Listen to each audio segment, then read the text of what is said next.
You know that feeling, right? You're listening to English, it all makes sense, you're nodding along, Yeah. but then, bam, it's your turn to speak, and, Yeah. well, your brain just kind of freezes. Like, the words are in there somewhere, but actually getting them out in a smooth sentence, feels impossible. Has that ever happened to you? Oh, absolutely.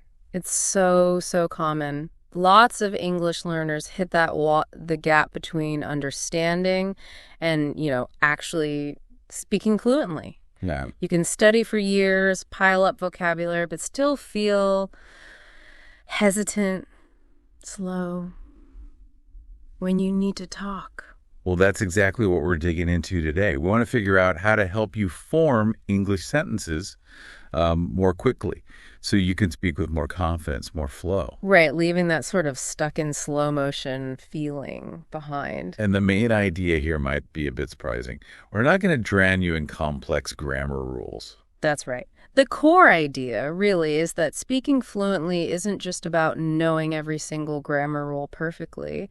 It's more about training your brain, getting it used to certain sentence patterns so you can use them automatically. Like mental shortcuts for talking. Exactly. Building those pathways. Okay, so let's break this down.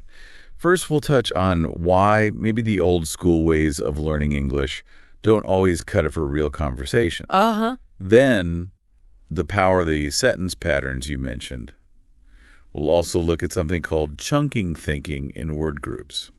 And that slightly weird idea, slowing down your practice to actually speed up your speaking later on, sounds odd, but it works. Right.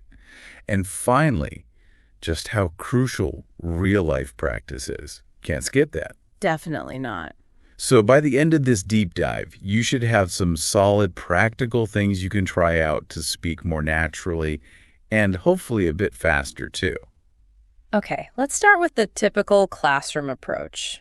You know how English is usually taught in schools? Where does that sometimes fall short for fluency? Oh yeah, I remember those classes. Loads of focus on grammar rules, right? Subject, verb, object drilled into you. Mm-hmm. Memorizing verb tenses. Endless lists. And this huge emphasis on being grammatically perfect. It's all very analytical. And look, knowing the basic structure helps, obviously. But the problem is, real conversations, they don't follow neat classroom rules. But not at all. They're fast. People interrupt. Sentences aren't always perfect. Exactly. They're messy, and you just don't have time to sit there and mentally diagram the sentence before you say it. Running through all those grammar checks, forget it. Yeah, trying to have a normal chat while thinking about the past, perfect continuous. It breaks the flow completely. Right. So that's why we need to shift, move away from consciously applying rules all the time towards something more intuitive, building speaking habits. Which brings us nicely to sentence patterns. How are they different from just, strict grammar rules? Why are they so helpful for getting that flow? Well, think about little kids learning their first language. They're not sitting down with grammar textbooks, are they? No way. They just listen. They hear adults talking all the time, and they pick up on the patterns. They repeat structures they hear over and over. Like, I want juice. Can I go play? I'm going outside. Simple stuff they use constantly. Precisely. Without any formal grammar lessons, their brains just sort of absorb these frameworks. It's natural pattern recognition. Okay, so how can someone learning English, maybe later in life, use that same idea? We can do it consciously. Focus on some really basic but super useful sentence starters. Things like, I want to, can I? I'm going to. I don't like, do you? Simple starts. Yeah, but think how many different sentences you can build from those. It's like having these pre-made skeletons. You just need to add the rest. It primes your brain, makes these patterns easy to grab when you need them. Right. Okay, let's maybe try a quick example. If I say, I want to, what pops into your head to finish that? Just say it out loud wherever you're listening. You might think, I want to practice English, or I want to watch a movie. I want to, understand this better, see how quickly something comes. Yeah, it does. Okay, let's try can I. Maybe, can I ask a question? Or can I help you? Or can I have some water? Again, the structure is there. It saves your brain from having to build everything from scratch, word by word, rule by rule. So it's the repetition, the practice of using these starters that builds the fluency. Exactly. You practice these frames, filling them in differently each time. You're building like automaticity. It's like learning to type or drive. At first, it's all conscious effort. Very clunky. Yeah, but you keep doing it and it becomes automatic, needs less brain power. That's the goal for speaking, too. Okay, patterns make sense. Now, another big hurdle I hear about is thinking in your native language and then translating word into English. Why is that such a trap? Oh, it's a major speed bump. When you do that word-by-word translation, you're doing double the work, really. Thinking it, translating it, then trying to say it. Takes ages. Right. And English often has totally different word order or ways of phrasing things compared to other languages, so the end result can sound really awkward or just wrong. So what's the alternative? You mentioned chunks earlier. What are they? Chunks are basically small groups of words that often appear together in English, like little pre-packaged phrases. Got you. Like common expressions. Kind of, yeah. Examples might be, I'm not sure if, or, let me see. That sounds like, maybe I was just about to. Things like that. They're like mini phrases native speakers use all the time without thinking. So they're not full sentences, but they give you a running start. Exactly. And learning to use these chunks really speeds things up. How so? Because instead of picking individual words, I, then am, then not, then sure, then if, you just grab the whole chunk, I'm not sure if. It's one unit in your head. Less mental construction work. Way less. And it sounds more natural because, well, that's how people actually talk.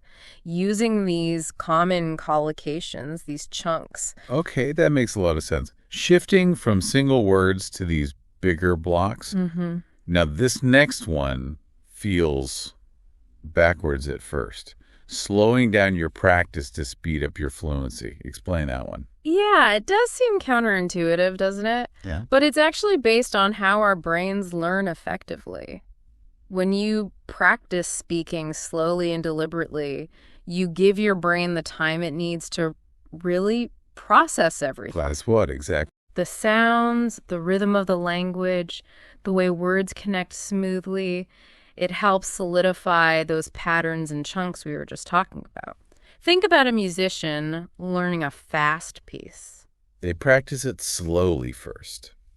Really slowly sometimes. Exactly. To get the notes right, the fingering, perfect. That slow, careful practice builds the foundation needed for speed and accuracy later. Same idea with speaking.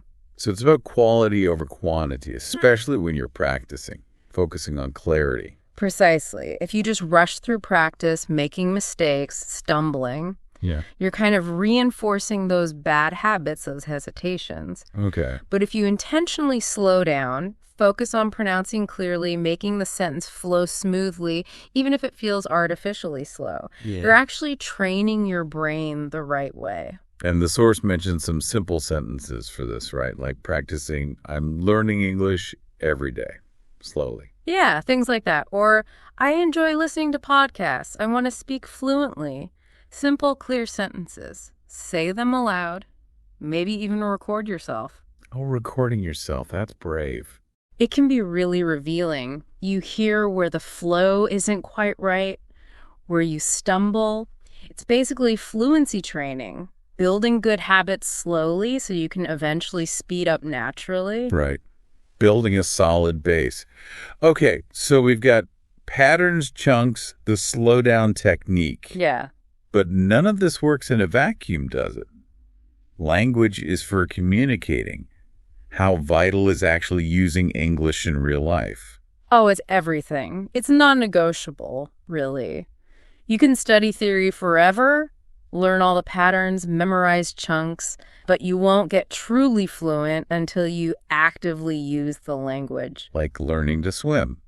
You can read about it, but you got to jump in the pool. Perfect analogy. You have to get in the water, you have to speak, even if it feels awkward or scary at first. And the source gave some practical tips for this, even if you're not living in an English-speaking place. Yeah, definitely.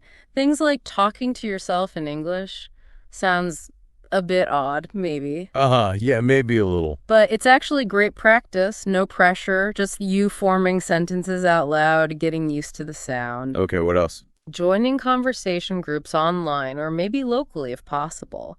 That gives you real interaction. Also, watching English videos and actually repeating phrases aloud. Mimicking what you hear. Or that technique called shadowing, where you try to speak along with the speaker, like right after them.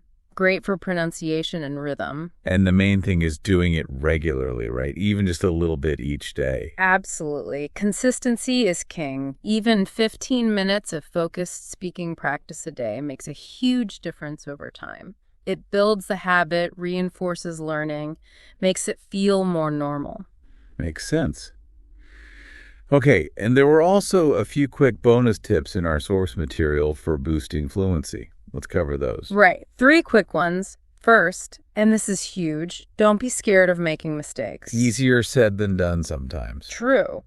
But honestly, mistakes are how you learn. Think about it. Native speakers make mistakes all the time when they're kids. It's just part of the process. Feedback, not failure. Okay, mistake phobia is out. What's number 2?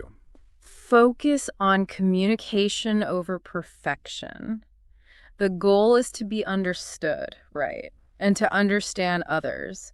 Not necessarily to have every single verb tense flawless every time. Exactly. If you get hung up on being perfect, you might just clam up and not speak at all. Clarity first, perfection, maybe later, or maybe never fully. Communication is key. Good point. And the last one. Speak every single day, even if it's just for 5 minutes. Back to consistency. Yep. Fluency isn't something you achieve overnight. It's built bit by bit through making speaking a daily habit. Got it. So, wrapping things up, the big shift we've talked about is moving away from just memorizing grammar rules.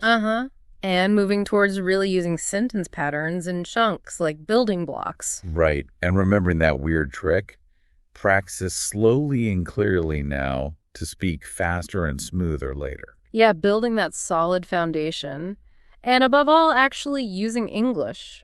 Practicing consistently in real ways. The core message seems to be you don't need perfect grammar to be a good communicator. What you need is practice and, well, the guts to just open your mouth and speak. That's it in a nutshell. Practical practice and the courage to use what you know, even if it's not perfect yet. So for you listening, maybe start small. Pick 1 or 2 of those sentence starters we mentioned. I want to. Can I? And try using them. Notice chunks when you listen to English. Try saying things out loud. You're already doing great just by thinking about this stuff. Keep at it. Keep practicing. Keep speaking. Every little bit helps. Definitely. And on that note, we're about at the end of this deep dive. Here's something to think about. Which specific sentence starter or chunk from today felt most useful or memorable to you? Just pick one. And maybe challenge yourself to consciously use it in English sometime in the next day or 2. See how it feels. You might find it becomes part of your toolkit faster than you think.